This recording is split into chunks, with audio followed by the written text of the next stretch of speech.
Okay. Sekejap ha. Boleh lah. So, me start. Okay. So, Assalamualaikum dan selamat pagi. So, hari ni kita akan masuk kepada topik 2 iaitu amalan pertanian baik. So, topik 2 ni kita akan belajar mengenai pengurusan amalan pertanian baik lah. So, maksudnya macam mana kamu menguruskan ladang kamu, macam mana kamu menguruskan tanaman kamu. Untuk topik 2 ni adalah secara pengenalan untuk yang kamu akan masuk detail dia dalam topik yang ketiga. Okey, konsep amalan pertanian baik. Okay. Dia adalah kaedah menguruskan ladang pertanian dengan sistematik. Jadi kamu nak hasilkan satu kawasan penanaman yang sistematik. Maksudnya daripada segi susun atur, daripada segi kekemasan untuk kamu dapatkan bahan-bahan tanaman kamu. Jadi kamu dapat menguruskan dengan cekap. Okay. Amalan pertanian baik ni adalah berasaskan piawaian amalan mengurus dan mengendali ladang pertanian. Okay. Selalunya dia diamalkan oleh pengusaha lah. Seandainya kalau kamu ada pensijilan MyGap ni, okay, kamu punya macam diterangkan minggu lalu, okay, ladang kamu sebenarnya boleh pergi jauh lah. Dia punya daripada segi kualiti produk dan sebagainya. Okay. Okay. Untuk amalan pertanian baik ni dia adalah bermula daripada peringkat perancangan. Maksudnya sebelum kamu start, kamu nak buka, contohlah kamu ada satu ayah kamu hadiahkan kamu satu ladang, kawasan satu tanah. Okay, kamu pun dah fikir-fikir apa kamu nak buat, jadi kamu decide untuk buat satu kawasan peladangan. Kamu nak tanam sayur, kamu nak tanam rock melon, kamu nak tanam tembikai, tak kisahlah apa jenis tanaman sekalipun. Okay. Atau ternakan, tak kisah. Amalan pertanian, okay. Ataupun dalam kawasan kamu tu kamu buat gabungan, tak kisah. Dia amalan pertanian baik ni merangkumi tu semua. Jadi kamu kena merancang daripada awal, daripada susun atur, daripada kemudahan, facilities, kemudahan yang perlu ada dalam kamu punya kawasan tu. Okay. Ni yang dia cakap bermula daripada peringkat perancangan. Okay, and then kamu dah rancang ni, kamu dah plan awal-awal, seterusnya pergi kepada pembangunan. Pembangunan ni maksudnya kamu dah start lah. Okey, lepas tu kamu menguruskan sumber. Sumber tu macam Miss bagi tahu hari tu daripada segi air, tanah, tanaman, daripada segi kemudahan. And then sampailah kamu punya produk terhasil, macam mana kamu nak pasarkan produk kamu. Ni termasuklah dalam konsep amalan pertanian baik. Jadi kalau kamu kontrol daripada awal, kamu amalkan daripada awal, jadi di penghujung lebih mudah. Okay, dia adalah berteraskan konsep mesra alam sekitar. Macam hari tu kan kamu ada menyatakan yang pasal kelestarian alam yang misalnya hari tu kan, maksudnya kawasan sekitar kamu terjaga, tiada pencemaran dan sebagainya. Menjaga kebajikan dan keselamatan pekerja. Jadi kamu pun, gaji kamu pun tak ada masalah. Pekerja-pekerja kamu punya urusan, sekiranya ada sakit, boleh cuti. Itu pun semua termasuk dalam konsep amalan pertanian baik. Okay, seterusnya menghasilkan produk yang berkualiti, selamat dan sesuai untuk dimakan. Ini of course lah, sekiranya kamu menghasilkan produk tanaman yang untuk dimakan, jadi adalah untuk dia sepatutnya selamat dan sesuai untuk dimakan.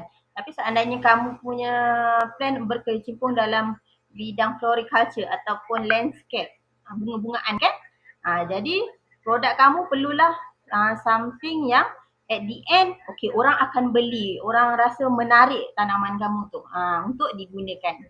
Macam sekarang ni kan kita famous dengan pokok hati-hati, pokok keladi, lagi apa? Kawan kamu dulu. Okay, lagi apa? Pokok hati-hati, pokok keladi, begonia, fetonia, semualah macam-macam jenis tanaman yang sekarang ni tanaman jenis bunga dan landscape ni sangat terkenal. Okay. Lag Miss cakap. Boleh tak kamu apa? Sekejap lag Okay tak? Tapi sebab jauh lag. Kalau lag sekejap lag masih lag. Siapa yang post di WhatsApp tadi?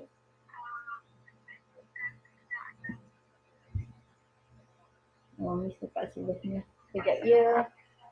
Baik ya.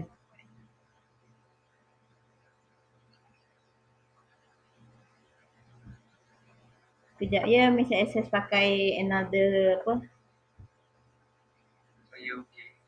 Oh, kamu okey. Siapa yang lag tu? Tadi siapa ada post dalam grup yang lag tu? Kejap Line saya yang tak bagus. Oh, dia punya line yang tak bagus. Oh, I thought Miss punya line yang tak bagus. Oh, it's okay lah kalau macam tu. Jadi Miss proceed kat sini je. Okay. Yang sebabnya Miss ada record juga. Harapnya dia terrecord lah. Okay. Seterusnya. Amalan pertanian baik ni, inilah tadi yang Miss cakap. Dia merangkumi mesra alam sekitar.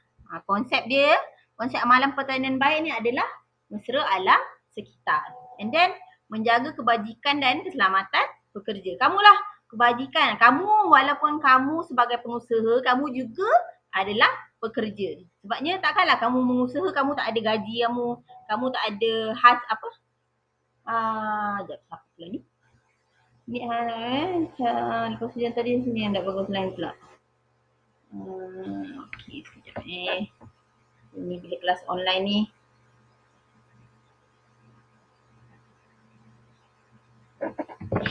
Okey, seterusnya okey. Jadi kalau kamu sebagai pengusaha, of course lah kamu nak gaji, of course lah kamu nak ada hasil untuk diri kamu sendiri. Itu sebab kamu mengusahakan sesuatu ladang. Jadi sekiranya kamu ada pekerja, jadi kamu kena jaga kebajikan dan keselamatan pekerja tu lah. Jadi barang-barang kelengkapan yang kamu sediakan perlulah lengkap. And then keselamatan makanan ni adalah daripada segi hasil kamu lah. Maksudnya daripada produk penanaman kamu tu, kalau dia untuk produk makanan, dianya sepatutnya selamat dan berkualiti. Maksudnya tak adalah orang makan naik gatal-gatal sebab mungkin kamu guna racun kimia dan sebagainya terlebih sukatan, dia menyebabkan penyakit kepada orang lain. Mungkin pada kamu okey tapi pada orang-orang lain dia tidak tahu. Itu sebab adanya limitation kepada penggunaan bahan-bahan seperti baja dan racun sebagainya lah. Okey, menghasilkan produk yang berkualiti. Of course lah kalau kamu ada tanam something, of course kamu nak produk kamu berkualiti. Kita tak nak lah, kita berusaha. Kamu pun tahu kan bidang pertanian ni memerlukan tenaga yang banyak. Kamu keluar modal, takkanlah kamu nak menghasilkan produk yang ala kadar. Maksudnya okey lah, boleh lah, yang penting dia tumbuh. Daun dia kecil-kecil pun okey lah. Kita tak nak macam tu.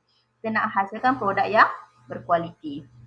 Okay, amalan pertanian baik ni rata-rata kat mana-mana pun orang tahu. Inilah konsep dia. Yang 4 ni adalah target utama dia.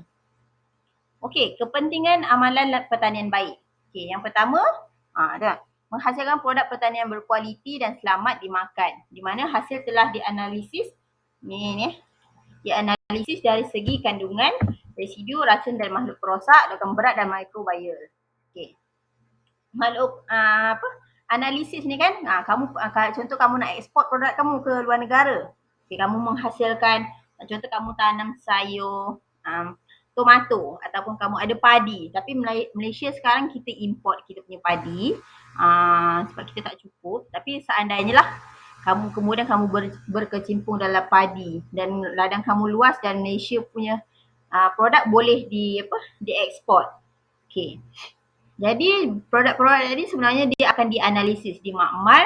So nak tengok kandungan dalam kandungan daripada hasil kamu, daripada tanaman kamu. Sebenarnya dia boleh cek. Walaupun kamu tengok daripada luaran tak nampak, tapi bila dia dianalisis, dimakmal, dia boleh kenal pasti apa kandungan. Sebabnya makanan kita ni dia serap daripada tu semua baja, dia punya produk racun, semua dia serap. Komponen-komponen ni elemen-elemen ni semua boleh diserap untuk dia punya pertumbuhan. Jadi bila dia diserap, kita boleh tahu apa yang ada dalam produk tersebut. Jadi contoh kamu punya produk, adakah dia bebas makhluk perosak? Contoh bila kamu nak eksport, tiba-tiba rupa-rupanya ada kena serangan kumbang dan sebagainya, ulat dan sebagainya. Jadi itu pun boleh dikenal pasti. Okey, logam berat ni tadilah elemen-elemen tadi selalunya logam berat ni, contoh kalau kawasan persekitaran kamu kalau ada pencemaran daripada segi pelombongan dan sebagainya, mungkin secara tak langsung tanaman kamu pun akan menyerap logam-logam berat ni, ataupun kamu menggunakan baja kimia yang berlebihan, ataupun kamu gunakan sumber-sumber yang tak dikenal pasti, air dan sebagainya. Okay, microbiome ni adalah bakteria.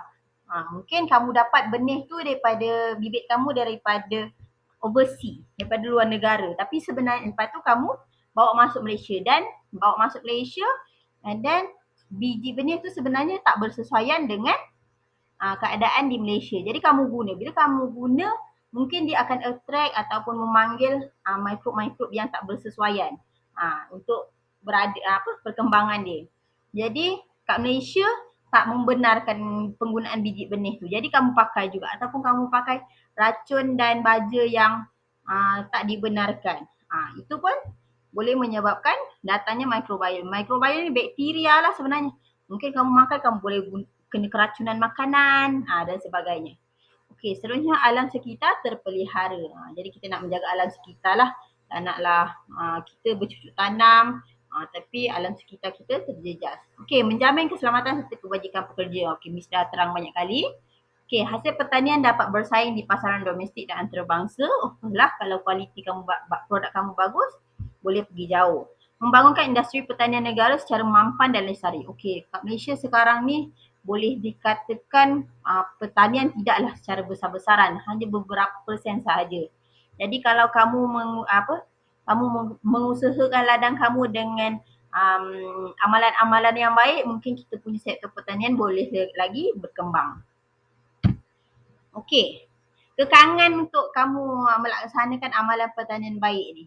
Okey, yang pertama, kurang pendedahan dan kefahaman terhadap amalan pertanian baik. Mungkin selama ni kita tanam secara konvensional. Okey, contoh kamu ada kawasan parents kamu pun main tanam je berdasarkan kamu punya pengalaman.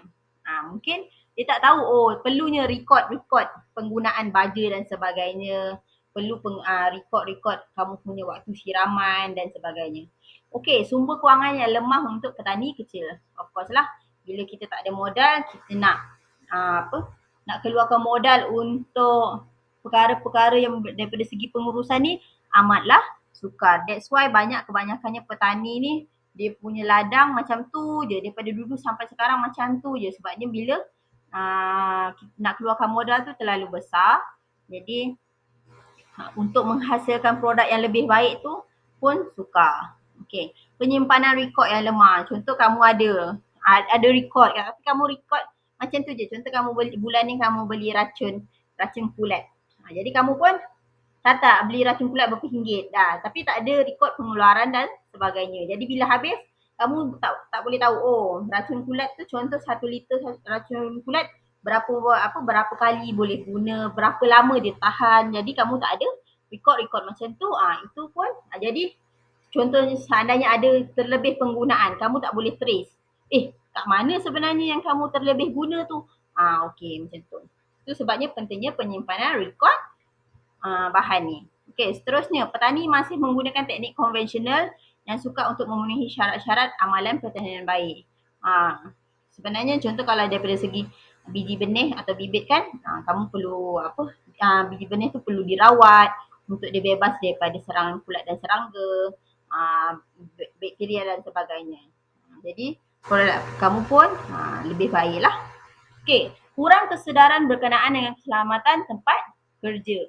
Memelihara alam sekitar dan keselamatan makanan dan produk pertanian berkualiti. Maksudnya kamu tak tahu ada kebanyakannya orang yang bertani, maksudnya petani kecil ni, dia just mengharapkan hasil je. Dia ada hasil, tapi dia tak menitik beratkan dia punya keselamatan diri sewaktu dia bekerja. Dia tak kisah dengan alam sekitar.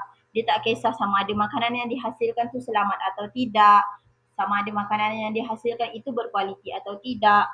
Okey, jadi kalau kita tahu, maksudnya kita ada ilmu berkenaan dengan perkara-perkara ini, jadi kamu boleh mengatasi masalah-masalah keselamatan dan sebagainya ni.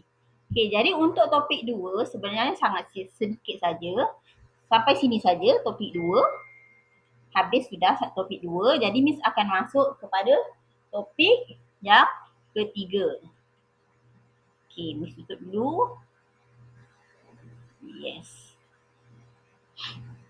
Sekejap ya. Okey.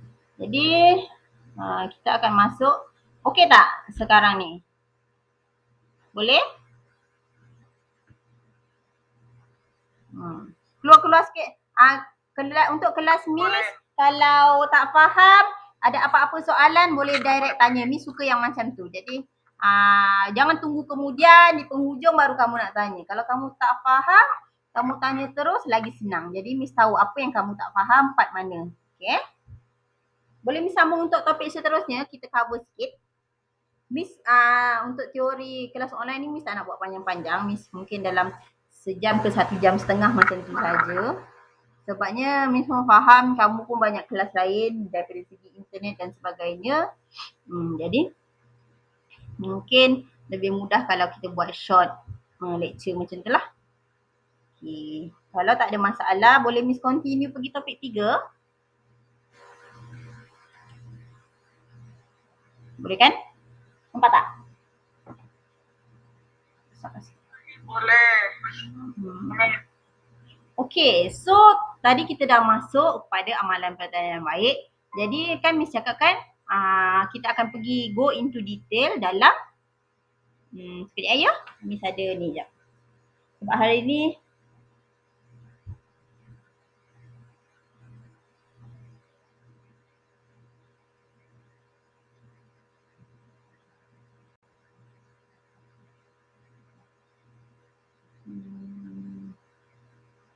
sekejap ya.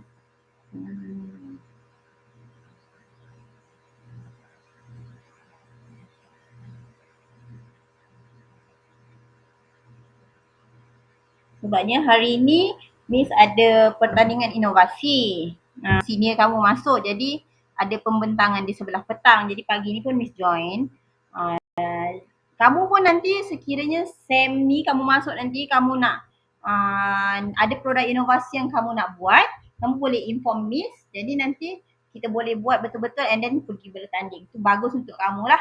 Kalau kamu ada idea-idea yang bernas, kalau kamu rasa kamu ada idea tapi kamu tak pasti boleh ke pergi untuk produk inovasi dan sebagainya, kamu boleh jumpa Miss ataupun pensyarah-pensyarah SAT yang lain untuk kita go deeper dan mungkin kita akan pertandingkan kamu punya produk lah. Sebenarnya bagus untuk diri kamu lah. Kami ni sebagai pembimbing saja. Okey. So kita masuk kepada pengurusan sumber dalam amalan pertanian baik. Okay. Kalau Miss besarkan, nampak tak? Okay.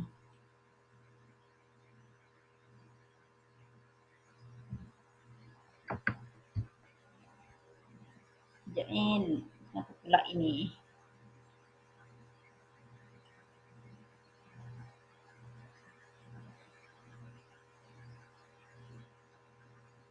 Tak juga besar.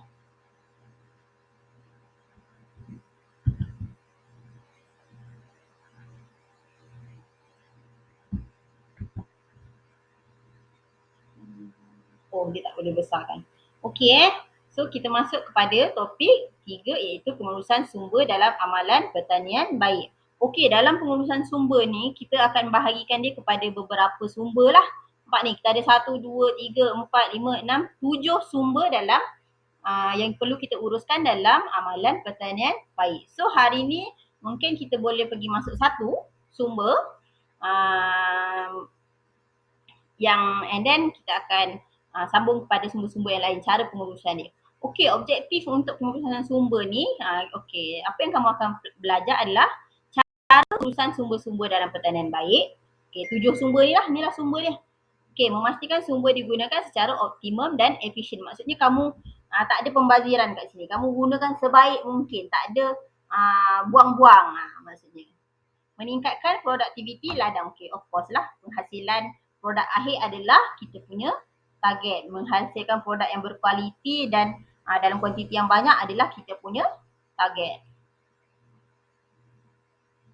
Okey, pengurusan dalam amalan pertanian baik. Okay, kita akan membincangkan komponen dan pengurusan sumber. Tadi dah 7 sumber tadi. Nanti kamu kena ingat, nanti mungkin kalau kamu boleh join dia punya, misalkan try buat apa sumber-sumber yang berkaitan, ataupun di penghujung ke, nanti Miss nak test apa yang kamu tahu sumber apa, nanti kita akan recall semula. Okey, memberi respon dan pengurusan sumber bahan, record stok bahan, pengurusan racun kimia. Okey, ni nanti kamu akan buat praktikal je lah. Macam mana kamu nak record stok bahan, macam mana kamu nak sediakan jadual record stok tu, and then macam mana kamu nak belajar pengurusan racun kimia. Nanti kamu balik dapat bersemuka dengan Miss nanti, first time kita jumpa secara face to face, mungkin kita boleh start lah buat ni. Okey, mempamerkan kemahiran dalam menentukan kepadatan tanaman. Okey, nanti kamu akan belajar macam mana nak kira. Okey, dalam satu kawasan tu berapa banyak batas yang boleh dihasilkan, berapa besar, berapa jarak dia, berapa lebar dia, berapa panjang dia. Okey, kamu akan belajar ni lah berkenaan dengan cara pengiraan dia. Okey, memberi respon dalam pengurusan sumber dan penyediaan record MyGap. Okey, inilah daripada record stok bahan ni adalah salah satu dalam record dalam MyGap. Nanti kamu akan wujudkan record ni. Okey, kamu akan wujudkan. Okey. Lepas tu kamu akan buat penanaman sayur mengikut jadual penanaman. Okey, nanti kamu akan start buat jadual penanaman, maksudnya daripada segi bibit, penyediaan bibit, kamu bibit sayur, kamu nanti SEM ni kamu akan buat penanaman atas batas. Jadi kamu akan start kamu punya jadual penanaman daripada bibit, daripada pembersihan kawasan dan sebagainya. Okey, tu kawan akan ada record MyGap ni, kamu akan buat secara praktikal lah. Okey, kita masuk komponen dan pengurusan sumber yang pertama. Okey, komponen pengurusan sumber kita ada tadi cakap ada 7. Fasiliti, tanah, air, bahan dan peralatan, tanaman, jentera, tenaga kerja ataupun tenaga buruh. Tenaga kerja ni kamu, pekerja kamu, inilah termasuk dalam kerja dan tenaga buruh. Tenaga buruh ni kita ada pakar dengan yang biasalah buruh kasar macam tu. Okey, kita masuk yang pertama. Sumber yang pertama kita masuk pengurusan sumber tanah. Okey, tanah adalah sumber utama dalam aktiviti pertanian. Memandangkan kamu akan buat projek penanaman atas batas. Jadi first kali nanti kamu akan buat secara praktikal, kita akan bukan kita lah, kamu akan membanting tulang untuk membersihkan kawasan pertanian kamu. Nanti kamu akan dibagi satu kawasan untuk kamu bekerja membersihkan kawasan. Hari tu Madam Ira ada bagi tahu kamu kan, kamu kena ada skater sendiri, kamu kena ada scoop sendiri, betul tak? Jadi kamu akan gunakan barang-barang tu untuk uruskan kawasan penanaman kamu. Okey, apa pentingnya pengurusan tanah ni? Okey, supaya kita dapat gunakan dia secara sepenuhnya, mampan ni sepenuhnya lah, dan lestari, maksudnya secara jangka masa panjang. Tak adalah kita buat sekali terus tak boleh guna dah tanah tu. Jadi kita perlu menghasilkan satu kawasan pertanian yang mampan dan lestari, memastikan pengambilan nutrien oleh tanaman secara optimum. Tak naklah kamu bekalkan nutrien, lepas tu terlebih-lebih sebenarnya dan tanaman kamu tak ambil, ataupun kamu bekalkan nutrien yang kurang kepada tanaman. Jadi tanaman kamu pun tidak sihat. Okey, tanah ni kita akan dalam komponen dan pengurusan sumber tanah ni kita ada beberapa perkara. Kita akan kenali jenis tanah. Okey, kita akan belajar penyediaan kawasan kamu. Okey, kita akan belajar cara-cara pemeliharaan tanah based on jenis-jenis tanah yang ada. Okey, nanti kamu datang sini nanti kamu kena pasti apakah jenis tanah kamu. Tapi kat sini Miss maklumkan kita rawat tanah secara organik. Kita tak rawat tanah secara kimia. Kita kat sini tak pakai racun. Kita tak pakai racun kimia. Kita buat secara fizikal. Macam itulah kita rawat tanah secara fizikal dan organik. Okey, pengurusan sumber tanah. Okey, aspek pengurusan tanah kita yang pertama sekali kita kena pasti kesesuaian lokasi dan kedudukan kawasan. Contoh kamu mungkin kamu ada kawasan tanah dekat dengan laut, ataupun kamu ada kawasan berbukit, ataupun kamu kamu ada kawasan yang berbatu, ataupun kawasan tu adalah bekas lombong dan sebagainya. Okey, kamu kena tahu lokasi dan penduduk kawasan tu kat mana. Okey, seterusnya kamu kena kenal pasti jenis tanah bermasalah serta cara pengurusan dia. Okey, contoh kamu dah ada tanah. Contoh kalau kawasan tu adalah tepi laut, jadi tanah dia berpasir. Jadi dia adalah apa masalah yang ada dengan tanah-tanah ni, jenis-jenis tanah macam ni. Contoh tanah berbukit, apa pula masalah dia? And then kamu kena tahu langkah-langkah penyediaan tanah. Tadi kamu dah tahu masalah dia dengan cara pengurusan dia. Okey, sekarang kamu nak sediakan. Okay, mula-mula kita dah kena pasti kedudukan, lepas tu kita dah tahu masalah dengan cara pengurusan dia. And then kita kena tahu langkah-langkah penyediaan tanah. Sekiranya Miss cakap terlalu laju, ke kamu tak faham ke, terlalu cepat ke, sila bagi tahu. Sebab Miss memang bercakap agak laju lah compare to hari-hari biasa. Bila Miss bercakap berkenaan dengan perkara-perkara macam ni, ayat Miss laju sikit. Sebabnya kalau terlalu perlahan, Miss mudah lupa. Okey, last sekali. Kita dah ada langkah-langkah penyediaan tadi. Kita dah tahu cara pengurusan dia. Okey, kita nak menyediakan and then kita tahu cara-cara pemeliharaan. Maksudnya bila kita dah guna, okey, kita dah ada satu sekali cycle. Jadi macam mana kita nak pelihara tanah tu. Jadi kamu akan belajar lah. Okey. Okey, sekarang kita yang pertama sekali kita akan pilih lokasi dan kawasan pertanian. Okey, pertama sekali bentuk muka bumi, sama ada dia di kawasan bukit, dia di tepi sungai, di tepi laut, di atas gunung.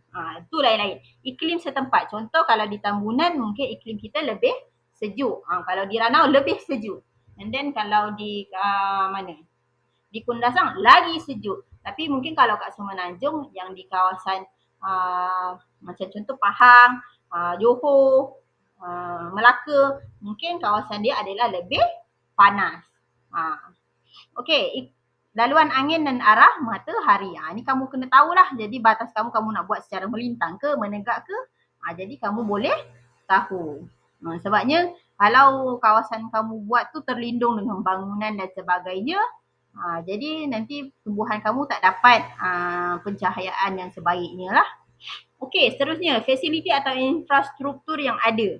Contoh daripada segi bekalan air, jadi tempat penyimpanan bahan dan sebagainya. Okey, jenis tanah di kawasan tersebut. Contoh berpasir ataupun tanah jenis padat ataupun tanah tu terlebih ferem dan sebagainya. Tanah berasid dan sebagainya. Okey, penentu jenis tanaman dan cara pengurusan dia adalah berdasarkan jenis-jenis tanah ni lah. Okey. Kita masuk kepada jenis tanah. Topik tanah ni dia quite panjang juga. Jadi Miss akan tengoklah Miss akan stop kat mana. Okey, jenis tanah. Kita ada limit di Malaysia ni kita sebenarnya ada lebih, tapi yang agak famous kita ada 5 jenis tanah yang bermasalah lah. Yang kat Malaysia ni, okey, yang pertama tanah gambut, yang kedua tanah bris, yang ketiga tanah bekas lombong, yang keempat tanah asid sulfat, dan kelima adalah tanah lempung. Okey, cara pengurusan kelima-lima jenis tanah ni dia berbeza lah. Sebabnya masalah dia pun berbeza. Jadi cara pengurusan dia dan pemerhatian, pemeliharaan dia adalah berlainan. Okey, kita tengok masalah maksudnya tanah bermasalah yang pertama iaitu tanah gambut. Okey. Tanah gambut adalah tanah yang mengandungi bahan utamanya iaitu sisa tumbuhan yang belum reput sepenuhnya. Contoh selepas pembalakan. Selepas pembalakan, contoh kamu ada satu kawasan berbukit, lepas tu kamu plan nak tanam tahun depan. Jadi tahun ni kamu tebang kawasan tu. Kamu tebang kawasan tu and then kawasan tu dia agak penuh lah dengan kawasan tanaman-tanaman yang masih belum reput. Sebab kamu tengok ada kadang-kadang dibakar kawasan dia tu. Itu adalah untuk mempercepatkan tanaman-tanaman yang kita dah tak nak ni untuk diuraikan. Okey, ciri-ciri dia. pH tanah selalunya berasid. Okey, bila berasid ni dia mengganggu serapan nutrien tumbuhan. Bila berasid ni, dia maksudnya tanaman kamu nanti susah nak serap nutrien. Okey, keupayaan galas yang rendah. Okey, keupayaan galasan rendah ni. Okey, kita tengok sini. Keupayaan galasan rendah ni. Mudah mendak. Maksudnya bila kamu jalan, so macam tu. Kesukaran penggunaan jentera. Sokongan pokok kurang. Jadi dia tak dapat support kamu punya tumbuhan sebabnya dia punya daya pegangan tu sangat loose. Okey. Paras air hampir di permukaan tanah. Maksudnya dia mudah kering and then at the same time dia juga mudah basah macam tu. Mudah terbakar. Sukar resap air jika saliran berlebihan. Maksudnya hujan banyak kan, air ni dia tak mudah mengalir sebabnya adanya bahan-bahan yang belum reput ni. Jadi dia bertakung lah senang kata. Okey, sistem saliran lemah. Inilah sistem saliran lemah ni sebabnya sisa-sisa yang ada kat situ. Okey, kurang subur. Of course lah bila pH tanah dia berasid jadi kurang subur. Tapi tanah gambut ni bila kamu rawat dia adalah tanah yang sangat sesuai untuk tanaman, tapi kena rawat dululah kawasan-kawasan macam ni. Kita akan belajar cara-cara untuk merawat dia lah. Okey. Tanah gambut. Tengok ni. Kamu pernah nampak selalu tanah dia hitam. Mudah terbakar. Selalunya lepas orang tebang kan, dia akan biarkan. Lepas tu bila daun-daun ni kering kan, bila kena cahaya matahari yang terlalu panas pun, dia mudah terbakar. Sebabnya dia mudah kering dan mudah basah. Macam tu. Inilah contoh tanah. Bila kamu jalan sikit, tenggelam. Macam tu.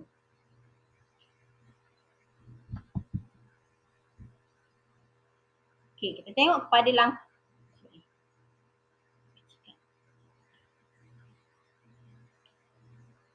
Okey, kita tengok kepada langkah pengurusan tanah gambut. Macam mana kamu nak uruskan tanah dia. Okey. So tadi kan bila dia terlalu berasid, jadi kamu nak bagi dia to neutral, bagi memudahkan ataupun basic sikit.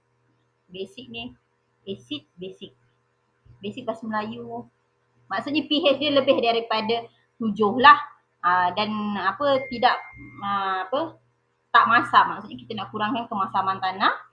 Okay. Bila kita kurangkan kemasaman tanah, maksudnya kita naikkan dia punya pH, maksudnya zat lagi banyak dan kadar serapan tumbuhan lebih baik. Contoh yang pertama kamu boleh buat adalah pengapuran, guna kapur lah. Okay, sama ada ni contoh kapur yang kamu boleh guna, kalsium karbonat, kalsium magnesium, okay, ataupun dolomite. Okay, pengairan terkawal, maksudnya kalau ni sistem kamu bekalkan air di kawasan tu, jangan terlalu banyak, bukan seperti kebiasaan lah sebabnya dia mudah bertakung. Okey, pemberian secara berperingkat okey. Untuk supaya untuk kamu mengawal perebutan ni lah. Tanah susut. Kalau contoh lah, kalau kamu bagi terlalu banyak, perebutan ni terlalu cepat, maksudnya bahan-bahan sisa tumbuhan yang ada tu dia terlalu cepat diuraikan, tanah kamu nanti dia jadi susut. Maksudnya ketinggian dia tu dia terlalu padat. Maksudnya pengeringan tidak berbalik. Maksudnya dia akan maintain macam tu je. Tak boleh dirawat. Jadi kena bekalan air yang diberikan kepada kawasan macam tu perlulah secara terkawal lah. Okey, pemilihan tanaman. Tempoh air disalurkan tanaman sesuai adalah tanaman jangka pendek. Selalunya sayur-sayuran lah. Sebabnya akar dia pun tak dalam.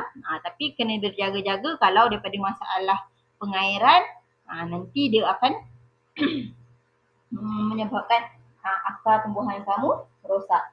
Okey. Kalau susut tanaman jangka pendek, kalau tanah dia kan macam ni kan, tanah susut maksudnya tanah dia jadi padat. Kan, contoh dia kamu dah terlebih saliran air kan, pengairan kamu bagi terlebih, lepas tu dia tanah dia susut, dia sesuai lah untuk tanaman jangka panjang. Contoh sawit, pokok tu sebab kamu tengok selalu ladang sawit dia punya tanah macam ni, dia lembab-lembab macam tu, dan mudah tenggelam. Okey, teknik untuk rawat macam contoh dah susut, kamu nak guna kawasan tu kan, kamu boleh tanam tanaman penutup bumi. Ni selalunya jenis kekacang lah. Kalau kamu nampak selalunya dia tumbuh secara liar, Jadi yang bunga kuning tu, tu boleh. Lepas tu kacang mengkunan dia selalu ada pot kecil macam kacang macam tu. Okay, tanaman jangka panjang, kaedah lubang dalam lubang. Ni teknik lah untuk memastikan, sebab tadi kan dia ada masalah daripada segi sokongan, jadi dia ada teknik lain yang boleh membantu kaedah lubang dalam lubang. Maksudnya dalam lubang besar ada lubang kecil. Selalunya kaedah penanaman macam ni diguna untuk sawit lah. Okey, mengikut struktur tanah, nutrien tambahan juga diperlukan. Pembajaan diperlukan. Selalunya kalau kawasan macam ni dia kekurangan unsur-unsur macam sodium, nitrogen, kalium, sodium lah ni kalium ni. Okay, copper, boron, zinc dengan ferrum. Dia selalunya nitrogen dia tinggi, tapi masalahnya dia bukanlah free nitrogen yang boleh diserap oleh tumbuhan. Inilah tadi kaedah lubang dalam lubang tadi. Sebab kawasan dia terlalu maksudnya sokongan pokok tak kuat kan. Jadi dia buat satu lubang besar, dan dalam lubang besar kita ada lubang kecil. Jadi bila tanam macam ni, even kalau kamu punya pokok ni sengit sedikit, dia ada sokongan lain di luar macam tu. Tapi kalau contoh kamu buat lubang terus kamu tanam, contoh kalau pokok kamu sengit, habislah, terus rosaklah pokok tu. Okay. Seterusnya kita pergi kepada tanah bermasalah yang kedua, iaitu tanah bris. Tanah bris adalah tanah berpasir tandus dengan kandungan pasir melebihi 90%. Ini selalunya di kawasan sungai yang berpasir ataupun di kawasan tepi laut lah. Sebab kita tengok ada orang tanam pokok kelapa. Sorry Miss minum air sekejap.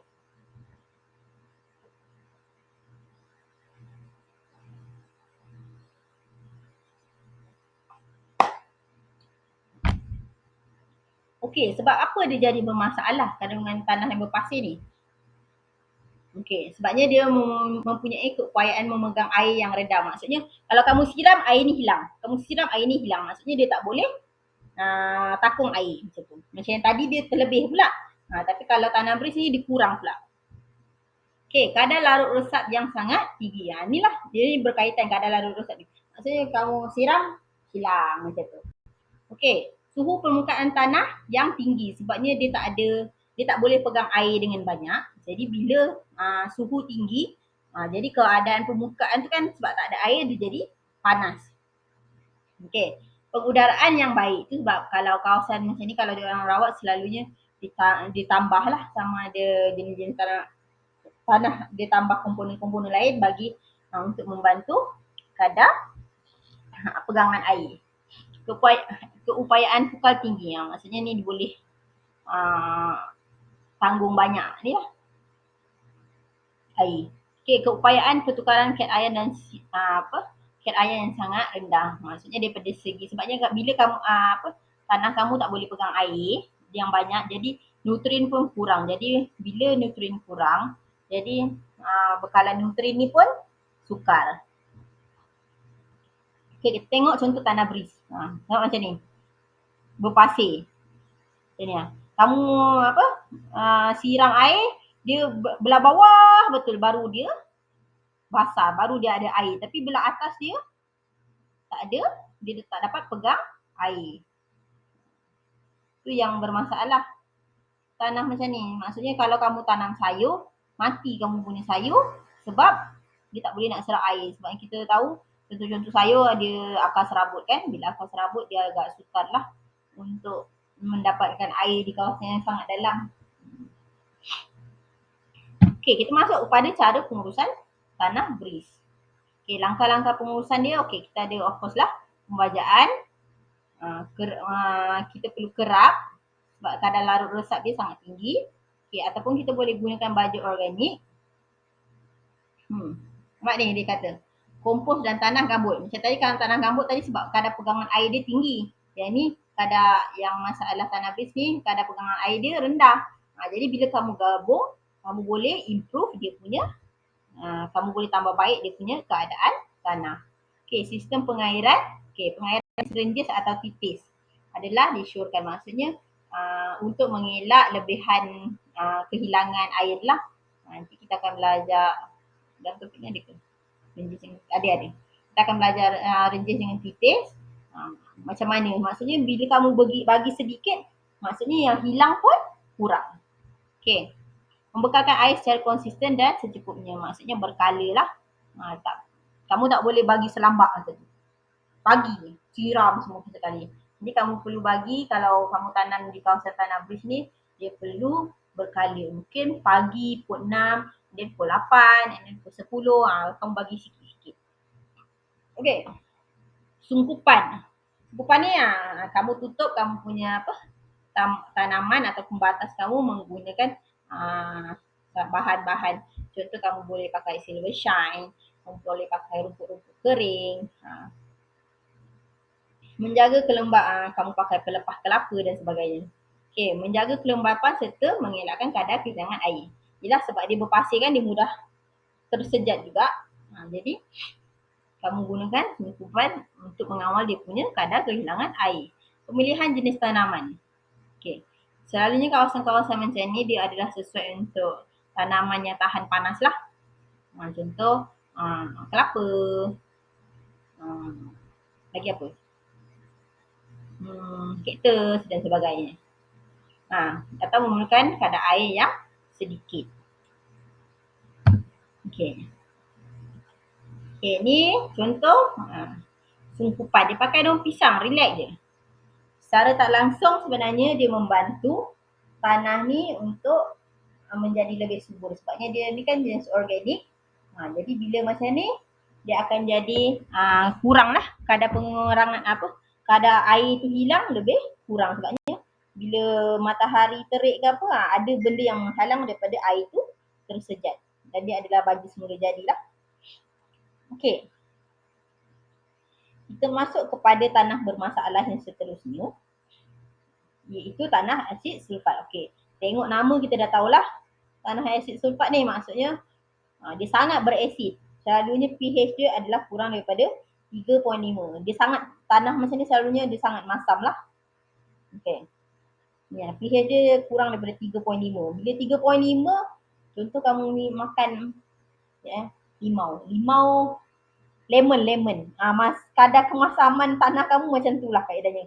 Yang kita makan pun kenyit-kenyit mata.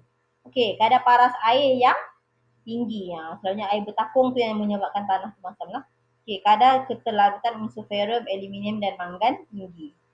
Ketelapan tanah bawah tanah, maksudnya tanah bawah padat. Okey, kita tengok dia punya contoh ni, selalunya apa? Kawasan macam ni selalunya kawasan apa? Kawasan macam ni selalunya adalah kawasan bekas lumbung. Itu sebab dia jadi macam ni, kamu tengok tanah dia merah-merah macam tu. Kadar aluminium dan ferrum yang tinggi. Kat tanah macam ni kalau kamu nak buat tanah, kamu nak terus, maksudnya tanpa kamu rawat, kamu terus nak tanam tanaman tak jadi. Jadi kamu perlu rawat sedikit lah. Okey, kita pergi kepada langkah pengurusan tanah asid sulfat. Okey, kamu kena tahu apabila dia masam, kita kena buat pengapuran. Jadi bila kita buat kurangkan kemasaman tanah, dia punya kadar zat dia akan bertambah. Okey, ni dia ukuran dia lah. Kalau kamu guna tadi dolomite ke apa ke, tidak kurang 5 meter tan per hektar. Okey, pengurusan purparitan. Jadi kalau kawasan ni kan dia ada masalah bertakungnya air. Kamu tengok gambar tadi kan, dia ada masalah air bertakung, jadi kamu kena ada parit. Kamu kena buat parit untuk kamu salirkan air-air yang bertakung tu. Sebabnya bila dia bertakung dan ada unsur-unsur tadi, tu yang menjadikan dia berasid, mengawal kejadian asid yang teruk dalam tanah. Jadi secara tak langsung dia boleh kawal paras air. Flushing. Air disalurkan pada musim hujan, proses menyah asid. Flushing ni. Kadang-kadang kalau tak musim hujan pun orang akan siram air yang banyak betul. Jadi bila dia dah buat sistem parit, jadi asid ni akan terbuang. Okey, pemilihan tanaman. Pada peringkat awal, dia sesuai untuk tanaman jangka pendek dan berakar pendek. Okey. Bila kamu dah rawat dia, barulah sesuai untuk Sorry ya, tekak sakit tak? Okay, barulah kamu boleh. Kalau Miss rendahkan suara Miss, kamu dengar tak? Kalau Miss cakap macam ni, kamu dengar tak? Dengar. Okay, kalau dengar. Okay, kalau dengar Miss cakap dengan tone macam ni je lah. Okay. Dengar, Miss. Jadi kita sampai apa? Oh, pemilihan tanaman. Okay. Untuk yang bila kamu punya apa? Tanah dah terawat, dah baik, lebih baik. Jadi dia sesuai untuk tanaman jangka panjang. Okey, daripada segi pembajaan pula, baja mengandungi amonia dan sulfat boleh mengeluarkan asid, hendaklah dielakkan. Maksudnya kalau kamu guna baja amonia dengan sulfat ni, kemasaman apa? Tanah kamu bertambah. Jadi kita nak elakkan penggunaan baja-baja yang macam ni banyaklah. Boleh kamu gunakan tapi perlu dalam kadar yang terkawal. Ni lah contoh pengapuran macam ni lah. Ditabur, kapur. Mungkin ada di antara kamu yang pernah tolong family buat pengapuran ni. Ada ke? Lama ni kerja pengapuran ni. Tiada. Oh. Tak apa. Tapi kat sini kita tak buat pun. Sebab tanah kita sini bukan jenis apa? Tanah asid sulfat. Okey. Tanah bekas lombong. Ni tadi lombong juga. Tapi lombong yang berbeza lah. Okay. Kawasan hasil proses pelombongan biji timah. Ni dia target kepadanya kalau apa kuari kan, tanah kuari. Pelombongan biji timah. Lepas tu sifat fizikal dan kimia rendah. Maksudnya dia tak ada kandungan nutrien dia sangat rendah lah sebenarnya. Kandungan pasir yang tinggi. Bila kamu tengok ada kandungan pasir yang tinggi, dia sama macam tanah bris tadi, dia adalah masalah pengairan dan saliran. Okey, kandungan nutrien dan bahan organik sangat rendah kalau tanah lombong ni. Sebabnya ialah kamu guna bahan-bahan, sebelum tu dia digunakan bahan-bahan untuk harvest biji timah dan sebagainya. Okey, suhu tanah yang tinggi. Sebabnya inilah secara tak langsung kandungan pasir tinggi, suhu tanah pun tinggi. Sebabnya dia tak ada pegangan air yang baik. Tidak mempunyai struktur. Maksudnya bila tanah ni tak ada struktur, dia macam pasir lah, macam habuk. Dia tak boleh nak pegang pokok, dia tak boleh nak pegang air. Maksudnya tak ada sokongan. Kadar larut resap yang tinggi. Inilah kadar larut resap ni maksudnya bila kamu bagi air hilang, bagi air hilang. Jadi yang sesuai adalah jenis kalau kamu bagi air sesuai adalah dalam bentuk mist ataupun renjisan dan sebagainya. Okay, ni tanah bekas lubung. Terus dia pergi satu kawasan tapungan macam ni. Kan kalau kamu tengok tadi, dia dengan tanah asid sulfat dia lebih kurang lah. Dia ada masalah macam ni, tapi dia lebih berpasir lah. Langkah pengurusan dia. Of course, pembajaan sebab tadi kita ada masalah nutrien yang sangat kurang. Okay, baja yang sesuai adalah bahan organik dan kamu boleh tambah dengan tanah gambut sebabnya tanah gambut ni selalunya dia rich in bahan nutrien. Tapi dalam maksudnya dia punya kepekatan adalah tak tinggi tapi dia banyak jenis. Okay, memperbaiki struktur tanah, menambah bilangan organisma. Sebabnya kamu tahu kan bila kawasan tu ada kawasan pelombongan, dia adalah tak sesuai untuk organisma baik, contohnya mikrob baik untuk hidup. Sebab temperature dia pun panas. Okay, sumpupan. Okay. Meratakan tanah. Sebabnya selalu pembukaan kawasan tanah lombong ni, kamu pun tahu kan lori lalu, dia pembukaan tanah dia adalah bergantung pada hasil yang ada dalam muka bumi. Jadi dia orang selalu ni korek asal boleh. Jadi keadaan tak cantik lah. Jadi terbaik adalah meratakan tanah. Pengairan adalah macam biasalah. Kamu maksudnya uruskan masalah air bertakung ni kan. Air-air yang boleh mendatangkan ketidaksuburan tanah, masam dan sebagainya. Jadi kamu perlu ada sistem pengairan. Macam tadilah macam tanah bris tadi. yang sesuai dalam bentuk mis, dalam bentuk renjisan dan titisan. Okey, ni sekarang kita masuk yang ke 5. Itu yang 5. Betul lah. Kita dah masuk jenis tanah yang akhir sekali, tanah lempung. Okay, tanah lempung adalah kandungan liat tinggi, bersifat lekit apabila basah dan berbentuk pukulan keras apabila kering. Saiz partikel halus, struktur kurang baik. Okay, ni selalunya tanah lempung ni adalah kawasan tanah sungai lah. Contoh tanah tu pernah banjir. Jadi dibawa, bila banjir kan, segala jenis tanah akan dibawa ke kawasan tu. Jadi bila dia hujan, tanah tu jadi padat. And then bila dia kering, dia macam pecah-pecah macam tu tanah dia. Okay, ciri-ciri keaksidan yang tinggi disebabkan oleh amonia. Okay, lepas tu tanah dia padat. Jadi bila kamu nak bercocok tanam, dia susah lah.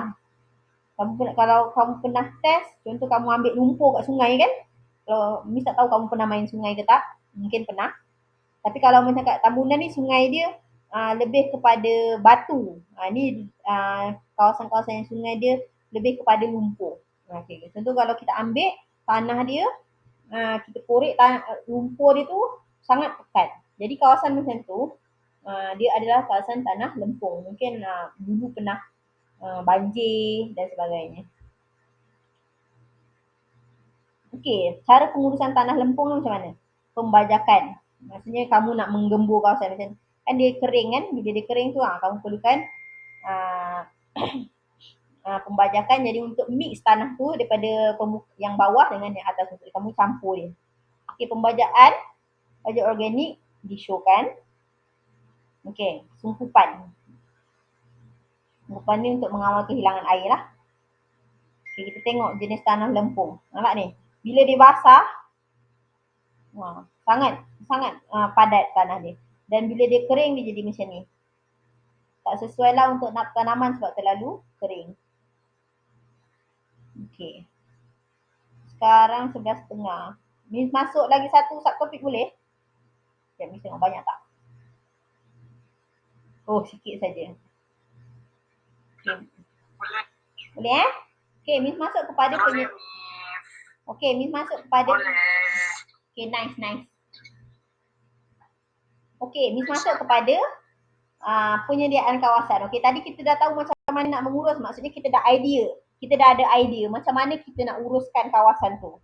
Jadi sekarang ni kita nak sediakan. Tadi kita dah tahu, kita dah kenal pasti masalah tanah tu.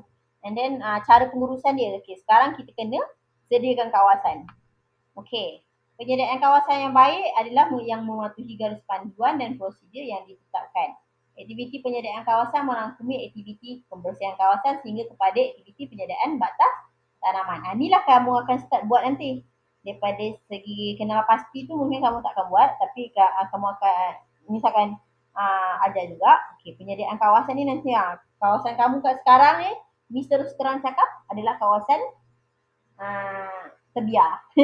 Bukanlah terbiar, maksudnya sebab saya lepas buat kan, jadi bila kamu tak ada kat sini, jadi tak ada siapa yang uruskan tanah tu, jadi kamu sekarang kena sediakan kawasan tu semula. Miss tak sabar nak tunggu kamu datang. Jadi bolehlah sama-sama kita bukan kita lah, kamu menyediakan kawasan tu. Okay. Area survey dan parameter. Aktiviti di mana petani menganalisis sikit jap tu kawasan kamu. Kamu kan ramai kan, 30 orang kan? Jadi bila kamu 30 orang, senang je tu kamu nak uruskan kawasan. Sekejap je. Masing-masing uruskan kawasan batas masing-masing, clear. Okey, aktiviti di mana petani menganalisa kawasan serta keadaan persekitaran kawasan penanaman yang dipilih. Tujuan dia adalah untuk merancang dan menentukan tindakan selanjutnya, kenal pasti masalah-masalah yang ada, mencari langkah penyelesaian terbaik. Okey, alatan yang perlu digunakan adalah GPS dan pita ukur ni. Kamu nak ukur keluasan lah, area survey dan parameter ni. Okay, kawasan akan diplot dan ditandakan bagi tujuan pelaksanaan aktiviti persediaan kawasan yang lain. Jadi kamu akan guna GPS. Sekarang ada juga GPS dalam telefon. Ada apps tapi kamu boleh juga guna. Kalau kat sini nanti kita akan guna ni buka.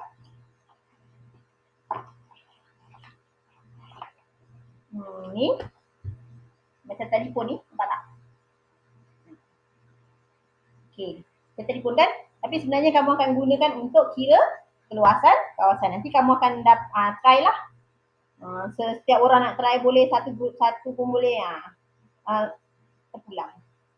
Okey ni, mula-mula kita akan tengok luas kawasan mana. Contoh kamu diperuntukkan satu kawasan, kamu nak tahu sebabnya keluasan kawasan kamu ni akan menentukan berapa bilangan batas yang kamu boleh buat. Okey, buat penandaan di awal dan akhir kawasan pengukuran dengan menggunakan kayu penanda. Nanti misalkan pacak siap-siap, nanti kamu tinggal ukur. Okey, pilih tetapan menu area calculation.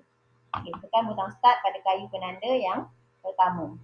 Okey, berjalan dari setiap kayu penanda hingga kembali kayu penanda permulaan. Yang kamu start tadi, kamu dah jalan, okey, kamu pusing round sampai yang tempat asal. Okey, tekan butang calculate untuk mengira keluasan kawasan. Nanti dia bagi tahu berapa keluasan kawasan kamu.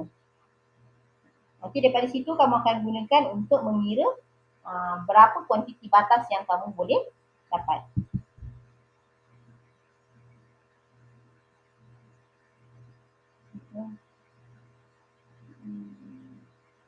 Okey, sekarang kita masuk kepada pembersihan kawasan. Jadi kamu dah kira, kamu dah tahu berapa keluasan yang kamu nak. Jadi kita akan tahu mana kawasan yang kita nak bersihkan. Takkanlah kamu nak bersihkan lebih daripada itu. Jadi kamu akan bersihkan kawasan yang kamu diperuntukkan. Okey. Membuang objek dia adalah untuk membuang halangan-halangan yang boleh mengganggu aktiviti penanaman yang dijalankan. Contohnya halangan-halangan yang ada. Boleh bagi tahu Miss, apa selalunya kawasan-kawasan macam ni, apa halangan yang ada? Cuba bagi Miss 1-2 contoh. Dah ada lah kat slide. Nampak?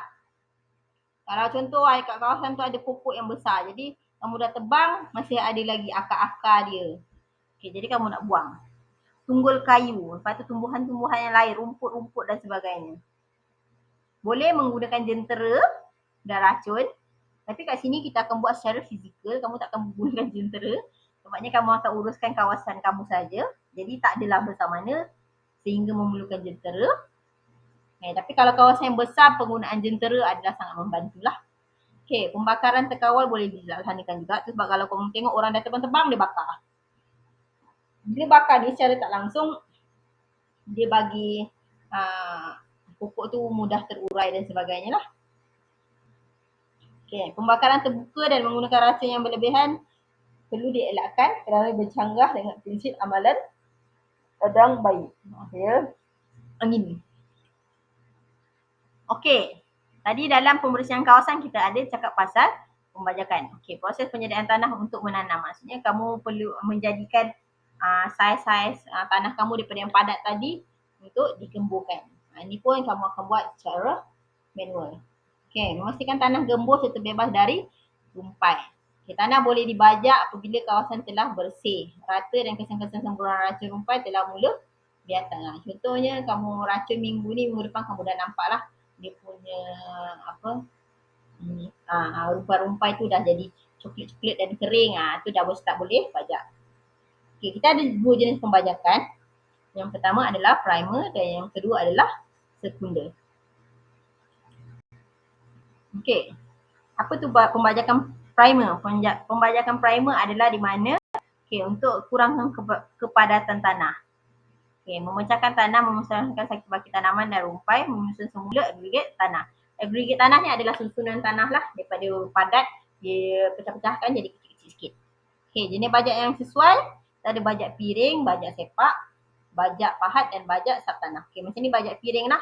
Tengok ni, daripada tanah ni padat betul macam ni, dia kecilkan partikel-partikel agregat tanah ni dikecilkan sikit. Jadi macam ni, daripada padat dia pecah-pecah macam ni. Pembajakan sekunder adalah peringkat akhir sebelum kamu buat batas ataupun sebelum kamu semai tanaman lah. Ketulan tanah dihancurkan sehingga sesuai untuk penanaman. Contohnya daripada ketulan yang besar macam ni, kamu bajak dia sampai dia jadi yang halus-halus sikit. Jadi bajak yang sesuai, bajak putar, bajak sikat, bajak sisir dan pembatas. Kalau pembatas ni maksudnya sambil kamu bajak terus kamu ada siap-siap batas, ready made. Tak payah lagi kamu nak kena secara manual. Okey. Jadi untuk masalah yang tanah berasid tadi, yang pH dia rendah, 4, 5 dan ke bawah lah. Okey. Mengurangkan keasidan tanah dengan meningkatkan pH tanah. Kapur kan basic kan, jadi limestone macam tu. Dia akan meningkatkan kadar pH tanah. Okey. pH yang sesuai adalah 5 hingga 6 lah ni di antara pH yang sesuai. Tak berapa berasid 5, tapi tak juga ke basic. Keperluan dan kebaikan adalah untuk menurunkan pH tanah atau keasidan tanah. Okey. Menurunkan kelarutan aluminium. Meningkatkan kandungan unsur kalsium dan magnesium. Memperbaiki tekstur, struktur dan memantapkan agregat tanah kerana kapur meneutralkan cas pada kumin tanah yang menjadikannya mencantum. Okey, kumin tanah. Ni nanti kamu mungkin akan belajar. Ada belajar pengurusan tanah kan tahun ni? Semester ni? Ada tak? Dengan Madam Ira. Ada ke pengurusan tanah? Nanti kamu akan belajar ni kumin-kumin ni. Kumin ni yang membentukkan tanah kamu jadi padat, tanah kamu jadi agregat besar-besar. Jadi kita tak nak, tak sesuai untuk penanaman. Okay, jadi bila kamu improve dia punya pH, jadi tanah ni pun pengurusan tapak semai ke SEM 2 nanti kamu akan belajar pengurusan sains tanah. Tak ada ke pengurusan sains tanah? Ada. Pengurusan sains tanah ada kan? Ada. Ada lah. Ada. Okey, nanti kamu akan lebih pakar lah berkenaan dengan tanah dalam topik pengurusan sains tanah ni. Okey, memperbaiki sifat biologi tanah seperti aktiviti mikroorganisma. Sebabnya bila terlalu asid, bakteria yang baik pun tak ada, tak sesuai. Okey. Pengapuran. Jenis kapur ni contoh-contoh dia lah. Ground magnesium limestone, GML. Kita ada kapur dolomite, kalsium magnesium, kalsium manganis, kapur toho ataupun kalsium oxide, kapur mati, kalsium ni lah COH, apa nama dia. Okey, jentera untuk pengapuran ni kamu boleh pakai jentera ataupun secara manual. Jentera penabur berputar, jentera penabur kapur berbaris. Macam yang Miss tunjuk gambar pengapuran tadi, tu dibuat secara manual dibalik macam tu kan. Tu secara manual, tapi boleh juga dibuat pakai jentera. Boleh digaul ke dalam tanah pada peringkat pembajakan sekunda. Tadi kan masa kamu menggemburkan tanah tadi untuk jadikan partikel agregat tanah semakin kecil, time tu pun boleh buat pengapuran. Okey, ni. Kalau yang perlu dipertimbangkan sebelum menjalankan pengapuran adalah jenis tanaman kamu. Kamu tak nak tanaman kamu sesuai yang lebih berasid, tanah yang lebih berasid. Jadi mungkin pH dia nak dalam 5 saja. Jadi kamu tak perlu pengapuran yang terlalu banyak. Jenis bahan kapur pun menentukan juga jenis tanah dengan kandungan bahan organik. Okey. Kita masuk yang last mengenai penyediaan kawasan. Pembajaan asas. Tadi kan dalam pengurusan tanah bermasalah tadi kita ada pembajaan banyak kan? Okey. Dijalankan sebetul aktiviti penanaman dijalankan. Kat sini mungkin kamu akan, kalau ada baju tahi ayam, kamu akan guna baju tahi ayam lah. Okey. Baju yang sesuai adalah baju organik. Contoh tahi ayam, tahi lembu, tahi kelawar ataupun kompos. Kompos adalah itulah sumber-sumber tanaman yang kita dah uraikan. Okay, itu sesuai untuk pembajaan. Tujuan dia adalah untuk memperbaiki struktur tanah serta membekalkan nutrien yang diperlukan. Okey, kalau baja organik ni untuk makluman kamu, kalau dia nak dibandingkan dengan baja kimia, dia adalah kandungan nutrien dia banyak jenis. Maksudnya dia ada banyak kandungan nutrien, tapi kepekatan dia adalah lebih rendah kalau nak dibandingkan dengan baja kimia. Baja kimia ni dia punya kuantiti sedikit, maksudnya jenis-jenis elemen ataupun komponen dia sedikit tapi dia punya kepekatan tinggi. Tapi kalau baja organik ni dia punya jenis banyak tapi dia punya kepekatan rendah. Okey, baja asas ditabur di atas batas dengan kadar 5 kg untuk 1 meter persegi. Ni baja asas ulanglah tengok dan digaulkan ke dalam tanah. Okay, so untuk hari ini settle kita sampai penyediaan kawasan. Mungkin next week kita boleh masuk kepada pemuliharaan tanah. Banyak lagi. Okay.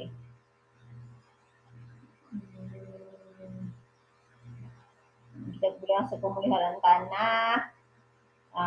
Pemuliharaan tanah dah nak habis. Banyak lagi. Itu.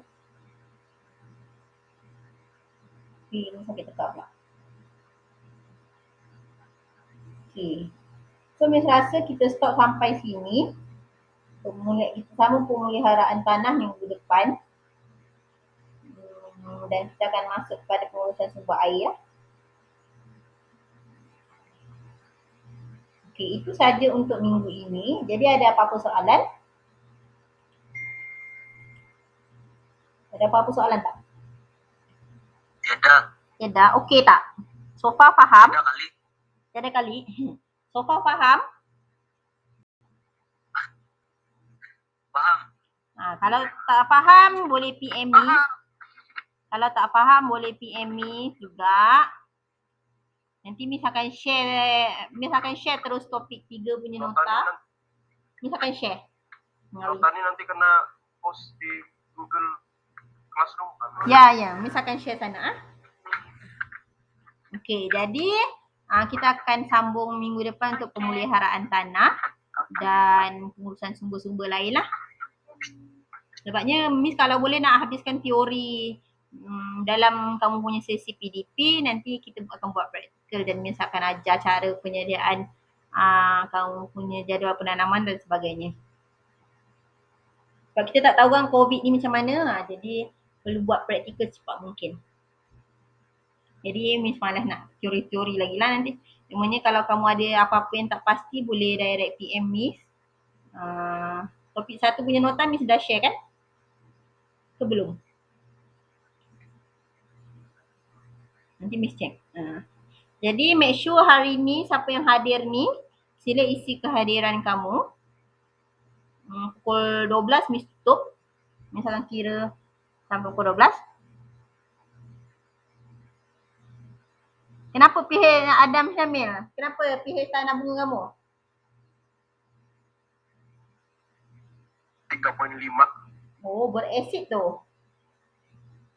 Okey juga kamu punya pokok. Itulah tuh, saya pun tak kejut kenapa tuh begitu. Okey juga kamu punya pokok. Macam terbakar. Nampak? Panas tuh baja. Panas kan? Itu tak sesuai tu sebenarnya. Mungkin kadang kamu punya budget. Tanah dari kerak bumi kali saya ambil tuh. Ya, kalau sesuai, kalau macam tu kan kamu cuba cari baju-baju organik dan penggunaan dia jangan banyak-banyak. Kamu guna apa? pH meter ke kamu ada tu? Kamu ada yang untuk test pH meter tu? Mana? Nampak. Okay. Pengukur kan? Nanti kamu kat sini pun kamu boleh kita ada juga, nanti kamu boleh test lah untuk saja nak tengok kamu punya tanah kat sini berapa pH dia. Nanti kita boleh test. Kawan-kawan kamu pun mungkin kamu dah tahu. Kamu boleh ajar kawan-kawan kamu dia. Nanti kita boleh test pH tanah. Okey. Jadi untuk hari ini sampai sini saja. Jadi Miss harap kamu remind lah kawan-kawan kamu yang tak join kelas hari ni. Lepas tu jangan lupa isi Miss punya kehadiran. Sebabnya pukul 12 Miss tutup lah. Okay, jadi kita jumpa lagi minggu hadapan. Miss akan terus share nota. Nanti kamu boleh baca-baca juga untuk lagi faham. Mungkin Miss cakap terlalu cepat ke ataupun kamu bosan ke Miss cakap ke. Okey ke Miss bagi kelas? Faham juga? Okey. Tak adalah sebab Miss tak nampak muka kamu kan. Jadi Miss tak tahu kamu faham ke tidak. Kalau face to face Miss boleh pick up ni. Oi Leo, Eva Jasmine. Miss boleh panggil-panggil. Tapi kamu ni ramai betul. Penat 30 orang kan kamu? Ya. Jadi Miss harap kamu ramai-ramai nanti dengar katalah. Tak adalah kami sini penat nak kontrol. Besar kelas kamu. Kelas kamu lah Miss jumpa paling besar. Kelas Miss 15 orang, kelas Miss Ira SEM 3 18 orang, SEM 4 18 orang. Kelas kamu lah paling ramai. 30 orang. Jadi kita jumpa minggu depan. Jangan lupa isi kehadiran. Thank you. And jumpa lagi. Bye.